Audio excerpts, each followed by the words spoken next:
우리 교회의 표와 예배 캠페인 같이 하겠습니다. 복음의 사람 예배자로 살게 하소서. 우리는 가정의 예배자입니다. 우리는 영적 예배자입니다.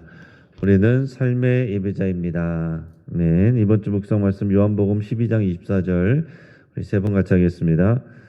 내가 진실로 진실로 너에게 이르노니 한 알의 밀이 땅에 떨어져 죽지 아니하면 한 알 그대로 있고 죽으면 많은 열매를 맺느니라. 내가 진실로 진실로 너에게 이르노니 한 알의 밀이 땅에 떨어져 죽지 아니하면 한 알 그대로 있고 죽으면 많은 열매를 맺느니라. 내가 진실로 진실로 너에게 이르노니 한 알의 밀이 땅에 떨어져 죽지 아니하면 한 알 그대로 있고 죽으면 많은 열매를 맺느니라. 아멘. 하나님께서 오늘 우리에게 주신 말씀은 로마서 7장 1절에서 13절까지의 말씀입니다. 오늘 본문을 통해서 율법과 죄와 나 라는 제목으로 우리 말씀의 은혜를 같이 나누겠습니다. 하나님께서는 이스라엘 백성에게 법을 주셨습니다. 여러분, 하나님은 법으로 일하는 분이세요. 그때마다 이렇게 생각나는 대로 이렇게 했다 저렇게 했다 이렇게 하라고 그랬다 저렇게 하라고 그랬다 하시는 것이 아니라 하나님의 법을 주셔서 그 법을 따라 살도록 하시는 분이십니다. 자, 하나님이 이스라엘 백성과 언약을 맺는 방법이 바로 율법이었습니다. 율법에는 하나님의 뜻이 담겨 있어요. 그래서 그 율법을 주시고 이스라엘 백성과 언약을 맺으신 겁니다.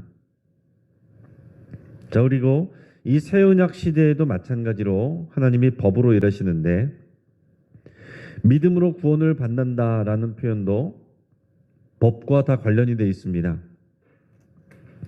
그리스도인은 예수님을 믿음으로 인해서 하나님께 의롭다함을 받았습니다. 자, 이 표현 자체가 법적인 용어예요. 법정에서 이루어지는 말입니다. 재판정에서 재판관이 이 사람은 불의하다 또는 의롭다 이렇게 판단할 때 사용하는 그런 용어입니다. 그러니까 우리가 구원받았다는 표현을 하나님이 재판정에서 우리를 의롭다라고 칭해 준다는 거예요. 그렇게 선고한다는 겁니다. 우리는 의롭지가 않은데 우리는 날마다 죄 가운데 넘어지잖아요. 연약하지 않습니까? 그러나 완전히 의로우신 예수님을 우리가 믿음으로 인해서 하나님이 우리를 의롭다라고 칭해 주신다. 이게 법적인 용어라는 겁니다. 그래서 우리가 받아야 될 이 형벌과 진노와 심판, 이게 다 법적인 용어죠. 이것을 죄인인 우리가 아니라 죄인인 나를 위해서 죽으신 온전히 의로우신 예수님에게 쏟아 부으신 이것이 우리의 구원의 일입니다. 자, 사도 바울은 지금 특별히 유대인 그리스도인들, 율법을 알고 있는 그리고 율법을 따라가려고 하는 이런 그리스도인들에게 율법과 죄의 관계 그리고 율법과 죄와 관련돼서 나 자신이 어떻게 되는지 이 관계에 대해서 설명을 합니다. 여러분, 우리가 복음이 뭐냐 물어보면 우리는 너무 할 말이 별로 없죠.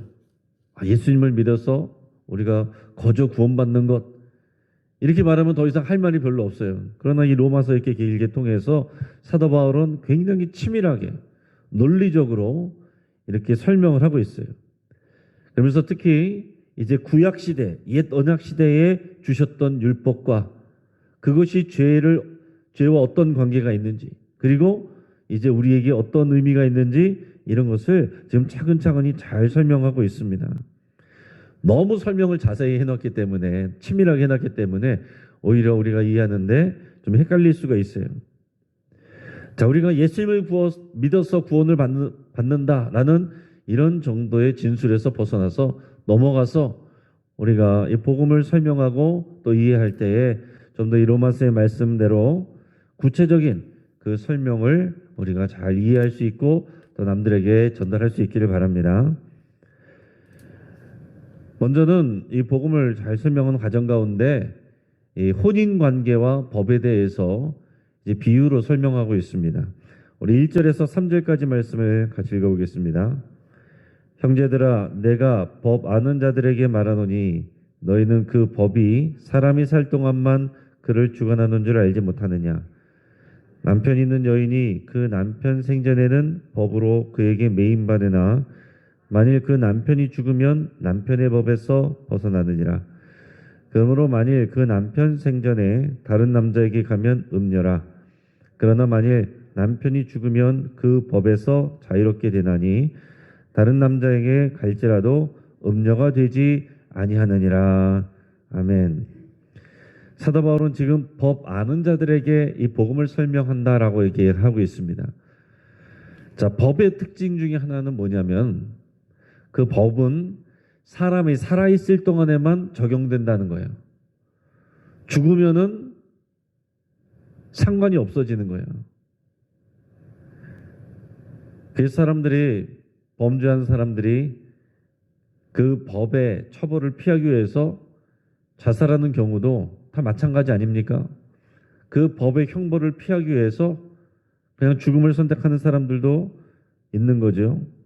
그 법이 사람이 살 동안만 적용된다. 이게 혼인관계에서도 그 법이 적용이 되는데, 자, 남편이 있는 여인, 그 경우에 그 남편이 살아있는 동안에만 법적으로 남편에게 매여 있다라는 얘기예요. 우리 상식적인 얘기입니다.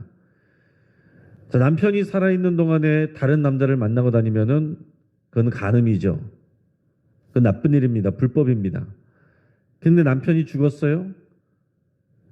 그러고서 다른 남자를 만나면 그것은 불법이 아닙니다.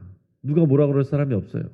윤리적으로는 이러쿵저러쿵 얘기할 수 있어도 법적으로는 아무 상관이 없다라는 얘기입니다. 이어서 우리 4절 말씀을 같이 읽겠습니다. 그러므로 내 형제들아 너희도 그리스도의 몸으로 말미암아 율법에 대하여 죽임을 당하였으니 이는 다르니 곧 죽은 자 가운데서 살아나신 이에게 가서 우리가 하나님을 위하여 열매를 맺게 하려 함이라. 아멘.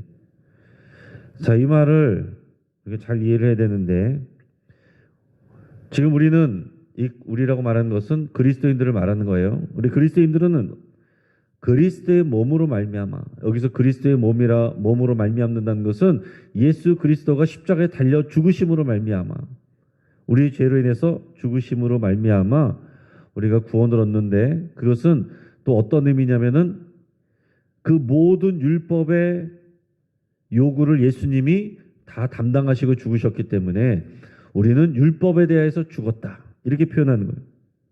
율법에 대하여 죽임을 당하였다. 이런 표현은 무슨 얘기냐면은 율법이 이제 우리에게 더 이상 뭘 요구를 할 게 없다라는 표현입니다. 예수님이 다 담당하셨기 때문에 율법이 우리에 대해서 뭘 요구할 것이 없다라고 표현한 거예요. 이는 다르니 곧 죽은 자 가운데서 살아나신 이에게, 예수님이 우리를 대신해서 죽으심으로 율법에 대해서 우리는 죽었고 그분이 다시 살아나셨음으로 인해서 우리는 그분에게 간다라고 표현했어요. 그분에게 가서 우리가 하나님을 위하여 열매를 맺게 하려 함이라. 쉽게 말해서 이제는, 그전에는 우리가 율법이 우리의 남편이었어요.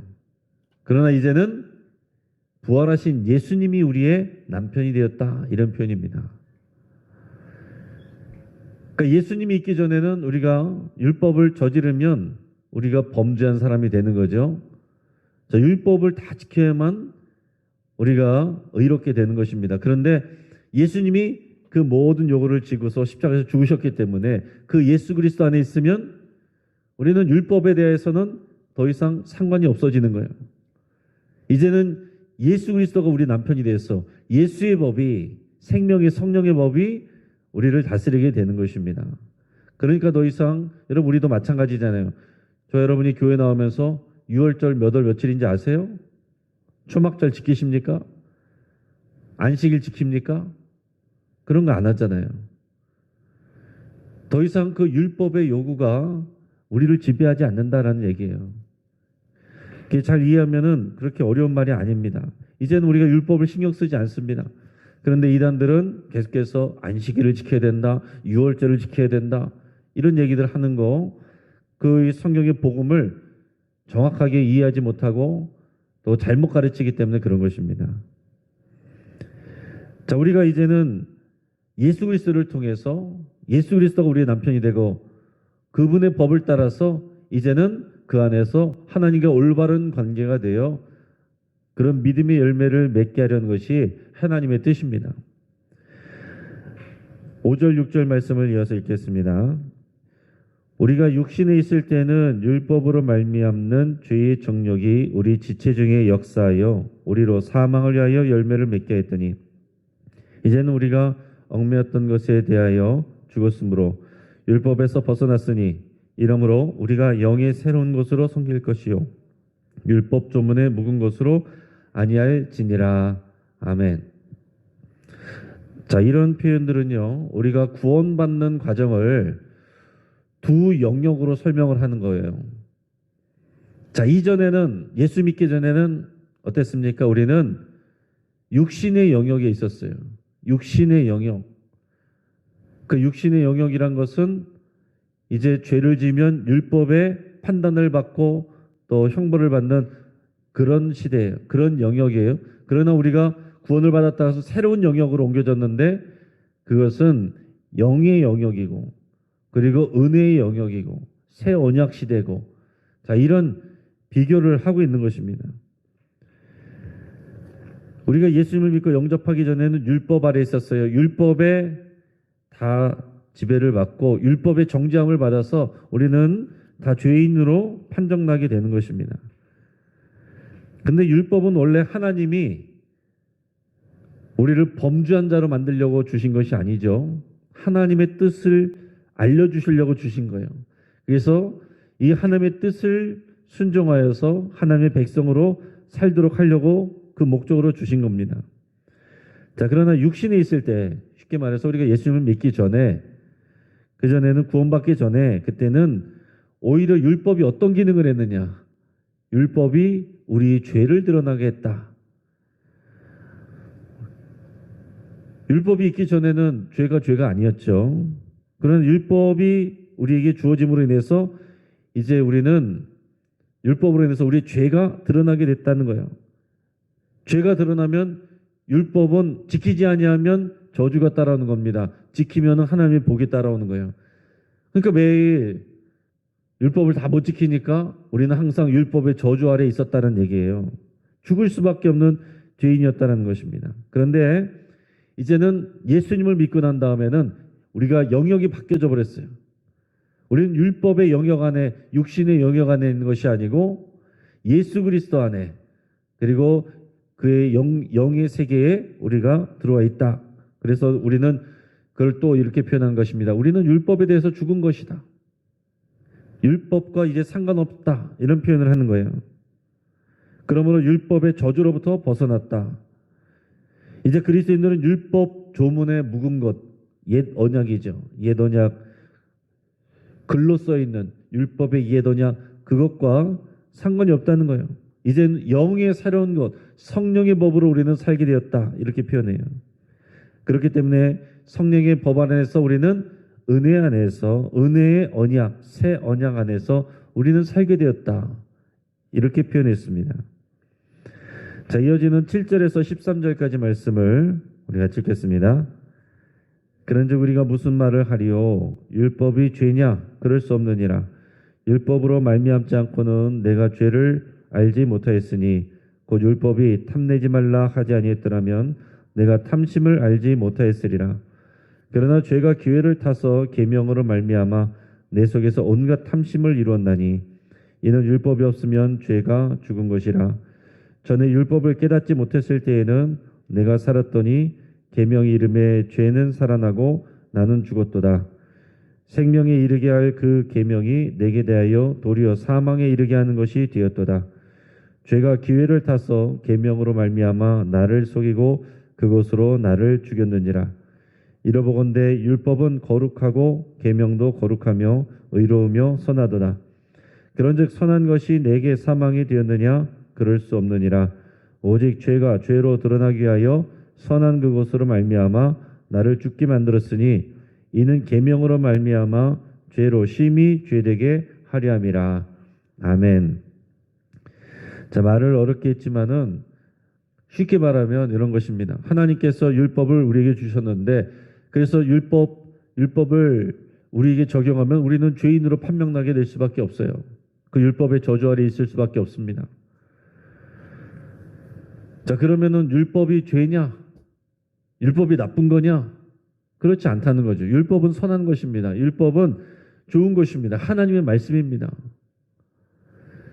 시편 1편에서 복 있는 사람은 주야로 그의 말씀을 그 율법을 묵상하는도다 그랬어요. 이게 하나님의 뜻, 하나님의 법을 묵상하고 그 말씀을 따라갈 때 그 사람이 복 있는 사람이에요. 복이 따라갑니다. 그게 하나님의 약속입니다. 그러나 그 말씀을 벗어나면 하나님의 저주가 따라오는 거예요. 형벌이 있는 겁니다. 그게 율법의 기능이에요. 근데 우리가 율법을 받았는데 율법의 기능은 뭐냐? 죄로 드러나게 했다라는 거예요. 여기서 뭘 얘기 들었습니까? 십계명에서 탐내지 말라 이렇게 말했으면, 그렇게 말하지 않았으면은 우리가 무엇을 탐내는 것을 어떻게 죄라고 생각을 했겠느냐라는 거죠. 이 십계명이 있기 전에는, 율법이 있기 전에는 탐내는 일들을 항상 하면서도 그걸 죄라고 생각 못했다는 겁니다. 그랬겠죠. 그런데 이제 탐내지 말라, 내 이웃의 것을 탐내지 말라, 이 율법을 받은 다음에는 똑같이 남에 있는 것을 탐내면 그게 죄가 되는 거예요. 거기에 우리가 율법에 얽매이게 되고, 근데 사람은 어떻게 됩니까? 죄가 기회를 타서 우리 안에 죄가 기회를 탄다 그런 표현을 했습니다. 8절에 보면 죄가 기회를 타서 계명으로 말미암아 내 속에서 온갖 탐심을 이루었다. 여러분, 사람은 어떻게 되냐면 법을 알면 그 법을 따라 지켜야 되는데 오히려 그 법을 이용해서 죄를 짓는 게 사람이에요. 사실 이 시대에도 보면 어떻습니까, 여러분? 법을 잘하는 사람들 어떤 사람이냐면은 아예 법을 잘 지키는 사람이든지 아니면 사기꾼들은 법을 잘 알아요. 그래서 법망을 요리조리 싹싹 피해가면서 그 법을 이용해서 오히려 사람들을 해롭게 하고 사람들을 망하게 하고 이런 일들을 한다는 것입니다. 근데 우리 개인들도 마찬가지예요. 예수님 당시에 그런 유대인들, 바리새인들도 어땠습니까? 자기들은 율법을 다 지킨다고 생각했어요. 그리고 하나님을 누구보다도 사랑한다고 생각했습니다. 나는 살인 안 했으니까 나는 의롭다라고 생각하는 거예요. 그런데 예수님은 뭐라고 그랬습니까? 마음으로부터 형제를 미워하는 자는 다 살인한 거다. 근데 이런 바리새인 같은 사람들은 마음으로 실컷 미워하고 그러면서 자기는 의롭다라고 생각했습니다. 결국에는 율법에 정통한 자들이 어떻게 했어요? 하나님의 아들 예수 그리스도를 죽였잖아요. 이게 사람입니다. 법적으로 막 따지면서는 문제가 없는 것처럼 보이지만 그러나 그것을 틈타서 실제로는 죄를 저지르는 이것이 사람이다라는 얘기예요. 그런 존재입니다. 그래서 율법과 죄와 나 자신에 대해서 좀 알기 쉽게 우화로 이런 설명이 있어요. 여러분 잘 들어보시기 바랍니다. 어떤 사람이 어두운 동굴에 들어갔어요. 그 사람이 이제 나예요.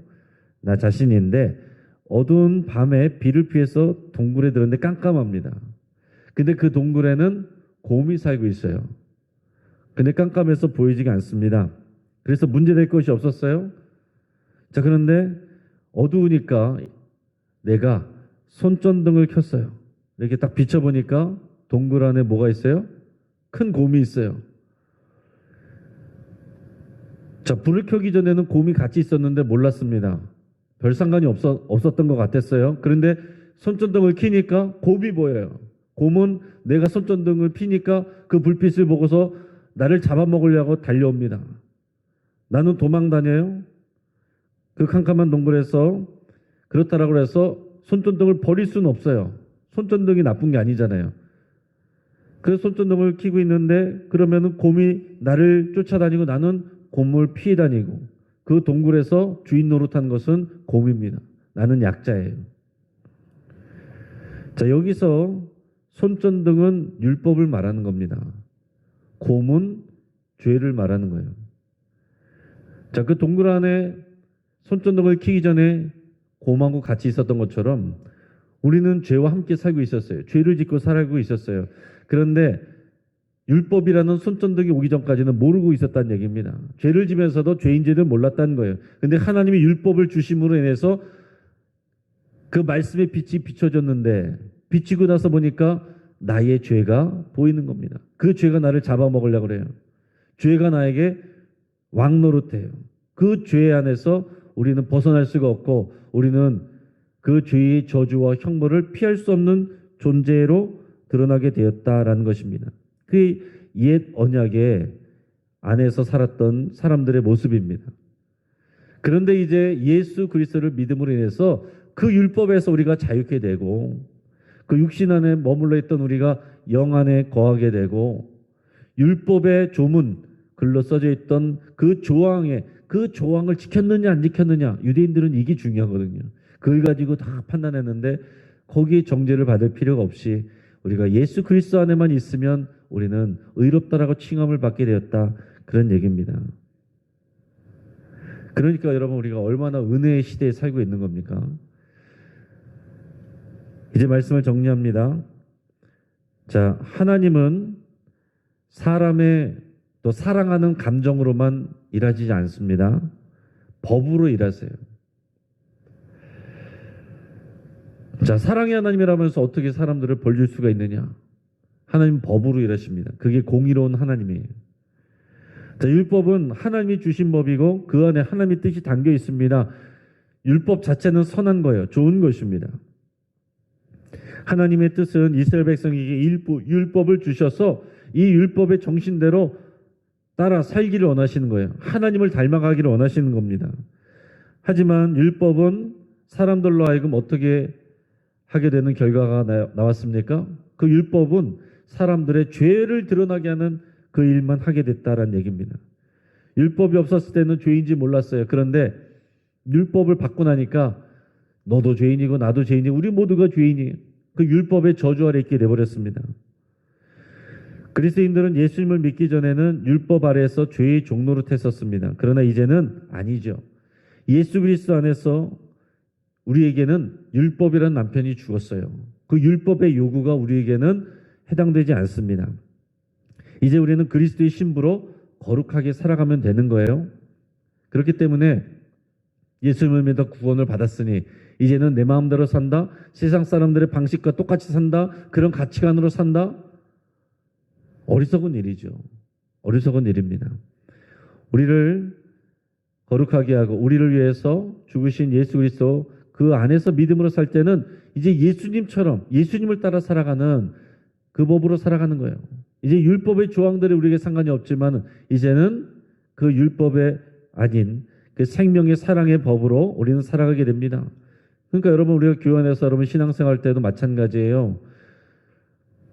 뭐 저 사람하고 안 싸우면 되지. 네, 저 사람이 싫어요? 미워요? 저 사람하고 안 부딪히면 되지. 법적으로 문제가 없습니다. 그러나 우리는 그럴 수가 없는 거예요. 그건 육신으로 살 때의 모습이고 우리는 이 예수 그리스도 안에서 생명의 사랑의 법, 생명의 성령의 법에서는 원수까지도 사랑해야 되는 것이 우리의 법이에요. 그리스도의 법입니다. 그래서 우리는 그냥 그렇게 가만히 있을 수가 없는 거예요. 그 저도 마찬가지입니다. 예전에 보면 누군가가 너무 미웠어요. 동료인데 너무 미웠어요. 그냥 따로 놀면 됩니다. 상관 안 하면 돼요. 무슨 문제가 부딪혔을 때는 내가 더 잘한다는 것을 드러내면 됩니다. 그건 문제가 없어요.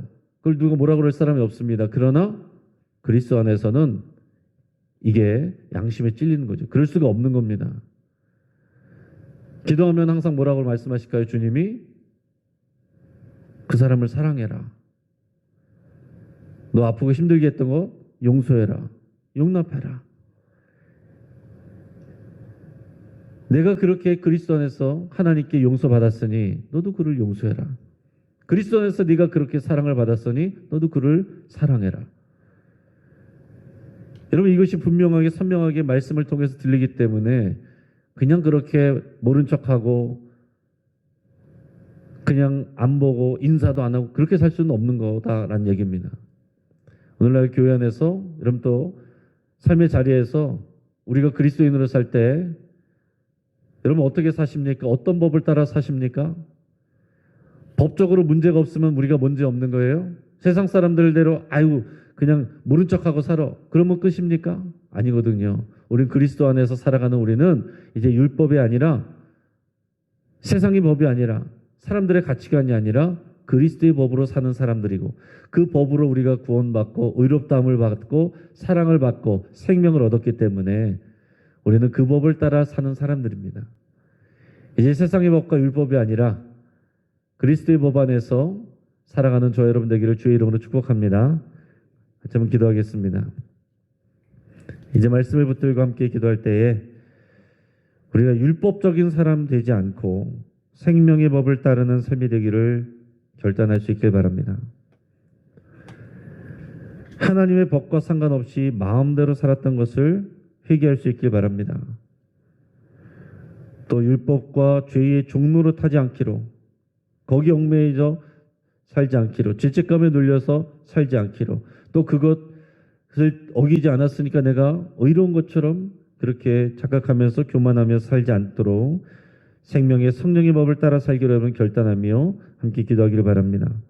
여러분 각자 가정들을 위해서 기도할 때에 우리 주주클럽 가정 예배가 더 깊어지기를, 우리 실천되기를 위해서 함께 기도하겠습니다. 이게 하나님이 기뻐하시는 일이고 명하신 일이에요. 여러분 이거 안 한다고 해서 물론 우리가 법적으로 구속되지 않습니다.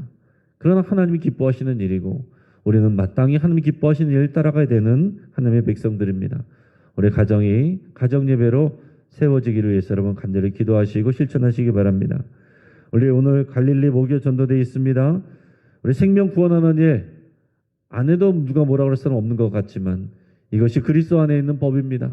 생명을 구원하고 누군가의 구원을 위해서 우리가 이바지해야 될, 이것이 우리의 사명이에요. 전도대회의 이 일을 위해서 하나님께서 역사하시고 우리가 또 누군가를 구원하는 일에 오늘 우리가 쓰임받기를 위해서 여러분 결단하고 기도할 수 있길 바랍니다. 우리 영신교회 교구와 구역 개편 가운데 있습니다. 이제 이번 주에 그 윤곽을 발표를 할 것인데 우리 교구와 우리 구역이 살아나야 됩니다. 우리 교구와 우리 구역을 위해서, 교구장님, 구역장님들을 위해서, 우리 구역원들을 위해서 우리가 한 몸 된 교회, 또 건강한 소그룹을 세워갈 수 있도록 위해서 함께 기도하겠습니다. 주여 한번 부르짖고 합시면서 함께 기도합니다. 주여!